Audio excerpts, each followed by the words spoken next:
क्रांतीसूर्य महात्मा ज्योतिबा फुले आणि ज्ञानज्योती सावित्रीबाई फुले यांच्या विचारांचा वारसा एकत्रित साहित्याच्या निर्मितीतून नवीन पिढीपर्यंत पोहोचवला जाईल। या साहित्यामुळे नवीन पिढीला प्रेरणादायी दिशा मिळू शकेल आणि यशस्वी होण्याचा मार्ग मिळेल, असा विश्वास मुख्यमंत्री देवेंद्र फडणवीस यांनी व्यक्त केला आहे।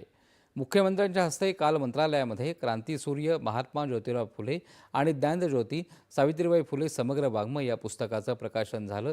यावेळेस ते बोलत होते।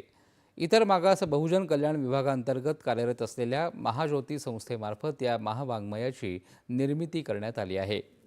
क्रांतीसूर्य महात्मा ज्योतिबा फुले आणि ज्ञानज्योती सावित्रीबाई फुले समग्र वाङ्मय या ग्रंथामध्ये क्रांतीसूर्य महात्मा फुले यांचे 23 आणि ज्ञानज्योती सावित्रीबाई फुले यांचे 14 ग्रंथ, त्यांचा पत्रव्यवहार तसंच महत्त्वपूर्ण दस्तऐवजांचा समावेश करण्यात आला आहे। यामध्ये पुण्यातील महात्मा फुले वाडा आणि नायगाव सातारा येथील ज्ञानज्योती सावित्रीबाई फुले यांच्या शिल्पसृष्टीची रंगीत छायाचित्र या ग्रंथाचं हे वैशिष्ट्य आहे। यावेळेस उपमुख्यमंत्री एकनाथ शिंदे, उपमुख्यमंत्री अजित पवार आणि इतर मान्यवरही उपस्थित होते। राज्यातील कामगार कायद्यांमध्ये सुधारणा